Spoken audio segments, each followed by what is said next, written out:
My entire life, I've heard this refrain that Iran is only weeks away from acquiring a nuclear weapon, that we have to bomb that country Right. preemptively to stop them. But our own intel agencies say Iran's nuclear program was shut down in 2003 and isn't being Yeah. restarted. That's what they said last month. So if Yes. Iran poses no real threat to the US, why are we constantly told that it does? Which country is Iran actually a threat to? And if we went to war with Iran, whose Israel. interests would that war really serve? Israel. It was my experience when I was in government that literally every single time Benjamin Netanyahu came to the United States, literally every single time, he asked whomever it was that happened to be in the Oval Office to bomb Iran and to do Israel's dirty work. If Iran is an existential threat to Israel, okay, that's Israel's problem. There's no reason why the United States should bomb Iran. Now, every president, I mean George H.W. Bush and Bill Clinton and George W. Bush and Barack Obama and even Donald Trump and Joe Biden have told Netanyahu over the years to go fly a kite. We're not going to bomb Iran. Benjamin Netanyahu came here a couple of weeks ago. It was on a Saturday. Saturday visits are unusual, but he came here because there was some sort of crisis, some emergency. There probably wasn't. He just wanted us to think that there was. And he comes here and he says Israel has intelligence that Iran is going to begin bombing Israel imminently, and we need to bomb Iran to stop them from bombing Israel. Okay, we don't have such intelligence. There's no indication that there's going to be a war between Israel and Iran. And indeed, the Iranians would get nothing out of that. Nothing. They don't accomplish anything by just arbitrarily attacking Israel, knowing that the Israelis have as many as 200 nuclear weapons. What do the Iranians get out of it? Now, on the other hand, we used to say in the 70s that only Nixon could go to China. And what that meant was the only way there was going to be peace between the United States and China, or even just a normalization of diplomatic relations between the United States and China, was if Richard Nixon, who was the most anti-communist president in history, the most anti-Chinese president in history, reached out to the Chinese and made that peace. And that's exactly what happened. Now, if the Democrats had done it, they would have been accused of being soft on communism. They would have been called pinkos. They would have been accused of weakening the United States. But Nixon was so anti-communist, he would be the last person that you could accuse of being soft on communism. He went to China and established diplomatic relations. Well, I would posit that only Trump could go to Tehran. Not necessarily literally, but if anybody's going to make peace with Iran, wouldn't it stand to reason that it would be the most anti-Iran person? So what happened? 2 Saturdays ago, Benjamin Netanyahu comes to the United States, emergency visit, straight to the White House. Please bomb Iran. And they come out of the meeting, and Donald Trump announces talks with the Iranians. Talks. The Iranians for months have been planning for some sort of an attack, either by Israel or by the United States. But again, what does the US get out of attacking Iran? Nothing. We accomplish nothing by attacking Iran. And so there were talks, mostly indirect talks in Muscat. The Iranians were in one room, the Americans were in another room, and the Omani foreign minister shuttled between the two rooms. At the end of it, there was a photo opportunity where the two sides came together just for a few minutes and they spoke just for a few minutes, but that is direct contact. Both sides lauded the fact that these were serious talks, and they scheduled a second round of talks in Rome that took place this past Saturday. Now, the Omani foreign minister also flew to Rome, shuttled between the two rooms, and then that shuttling was followed by direct talks. The Iranian foreign minister made a statement afterwards. I think that was far more important than what the American uh, uh, special envoy uh, came Witkoff. out and said. Yeah, thank you. The Iranian foreign minister said that the Iranian delegation had been treated with respect and that the Americans had never raised the Israeli position. So it's not like the Israelis were looking over our shoulder in those negotiations. And now both sides said that they're looking forward to the next round of talks. Well, you made an important point too. The Iranians don't have a nuclear weapons program, despite what you've heard from the Israelis.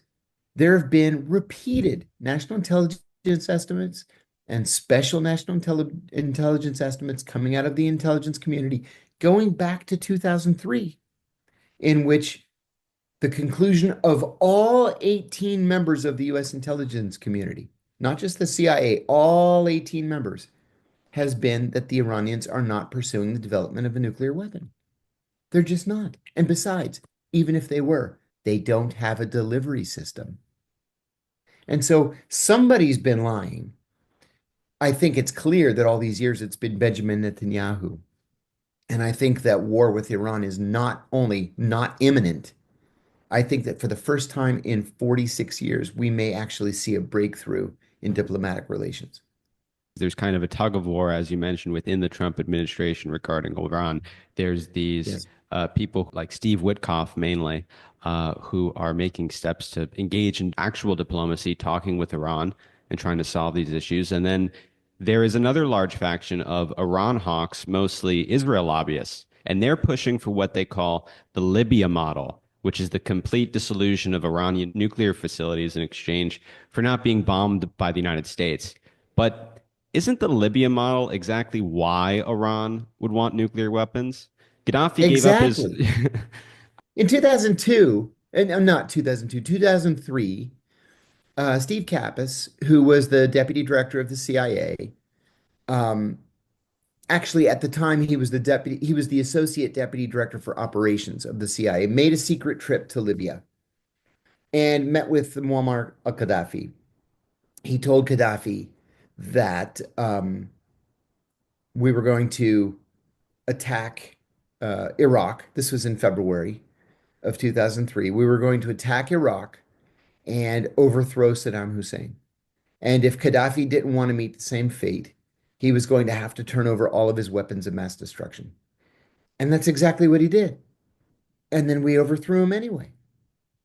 So, it's not like the rest of the world is blind to what the United States says versus what the United States does. The Iranians saw what happened in Libya. They saw what happened to Gaddafi, who was then lynched by his own people at the insistence of the United States. And so, what do you do to protect yourself? You develop a homegrown weapons industry, and then you forge the closest possible relations with Russia and China. And that's what the Iranians have done. Also, these Israel hawks don't have a real appreciation for, well, for several things pertaining to Iran. One is the cohesion of Iranian society. The Iranians are true believers in uniting against a single enemy. This notion, for example, that we foolishly maintained in 2002 and early 2003, that when we crossed the border into Iraq, the Iraqi people would throw flowers on us. It was so nonsensical as to be funny, but people inside the administration believed it. Well, to believe today that as soon as we cross the border, as soon as we start bombing Iran, the Iranians are going to throw flowers at us and get on their knees to thank us for liberating them from their theocratic overlords, that's just simply not true. It's just not. They're going to unite against an invading army, and they're going to fight us like the Iranians did. I mean, like the Iraqis did, rather. They're going to fight us like the Afghans did. They're going to fight us like the Vietnamese did. There's not going to be any thanks for the liberation because there's no liberation. In the meantime, Iran is huge. This isn't Afghanistan we're talking about, or even Iraq. It's a gigantic country with a lot of people, and we haven't taken that into consideration. And finally, we really don't know what the response would be to an American attack on Iran from the Russians and the Chinese. I, for one, don't think that they'll just sit by and let it happen without there being some sort of a response, and that response could be catastrophic. National Security Advisor Mike Waltz is a leading figure in Trump's cabinet pushing for this war with Iran. Dropsite News today revealed that his new director for Israel and Iran is Merev Karen from the hawkish Foundation for Defense of Democracies, but who, more importantly, was previously an employee at the Israeli Ministry of Defense. John, how does somebody like that get a security clearance? That seems highly unusual. It's highly unusual. And it's not unique to Donald Trump, although it's inexcusable. It's inexcusable no matter who the president is. But but Bill Clinton did the same thing, where he named a dual U.S. Israeli citizen to be ambassador to Israel, for heaven's sake. Um, I honestly don't know how something like this happens unless either the FBI is ignored or the FBI is told to ignore the fact that this person may have dual loyalties. I think it's very, very dangerous because the Israelis are rated as critical threat for counterintelligence in the US intelligence community. They're rated at the same level as the Russians, the Chinese, the Iranians, the North Koreans, and the Cubans. And so I wouldn't want anybody with ties to Israel anywhere near the National Security Council, let alone to be one of the deputy directors of the National Security Council. I don't know how this happens. I don't know why this person isn't already being, investigated for espionage or for some sort of violation of the Espionage Act. But this is the situation we find ourselves in. And I think people get away with it because there's no public outrage. To me, this is huge news. I saw this at Dropsite as well. Where I didn't see it was in the New York Times, the Washington Post, or the Wall Street Journal. And that's, I think, part of the problem. I want to ask you about another country that we're at war with right now, which is Somalia. We've been at Yeah, war in Somalia for over 2 decades, yet most yeah. Americans know next to nothing about it. The New York Times recently reported that some in the State Department wanted to pull out of Mogadishu, but hawks like Sebastian Gorka are pushing to send more troops, escalate strikes, and install a friendly regime. The Atlantic Council says that withdrawal is too risky. But haven't we heard this argument before? That if we just try a little harder, use more force, train more troops, peace will follow.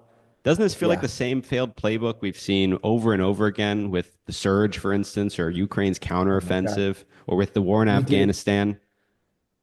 Oh yeah. We did it throughout the Vietnam War. We did it in Afghanistan. We did it in Iraq, and it always, always fails. I've been to Somalia. It's a failed state. There is no government in Somalia. Somalia would be relatively easily broken up because two of the northern provinces, Somaliland and Puntland, want to be independent countries. Somaliland has declared independence. Nobody's recognized it yet. They've begged us to recognize it. We haven't. Uh, but you see, here's another example where you've got the likes of Sebastian Gorka in charge of a policy like this. Sebastian Gorka is one of the deputy national security advisors, and this is a guy who only lasted for 30 days in the first Trump administration because he couldn't get a security clearance. And the reason he couldn't get a security clearance is that he wears his father's Nazi party lapel pin. Okay, not neo-Nazi, the actual Nazi party that was in charge of Hungary during the Second World War. He wears his father's Nazi party lapel pin. He's an unabashed supporter of Nazi ideology. And this is the guy that we've put in charge. So, this is something like that I've never understood about Donald Trump.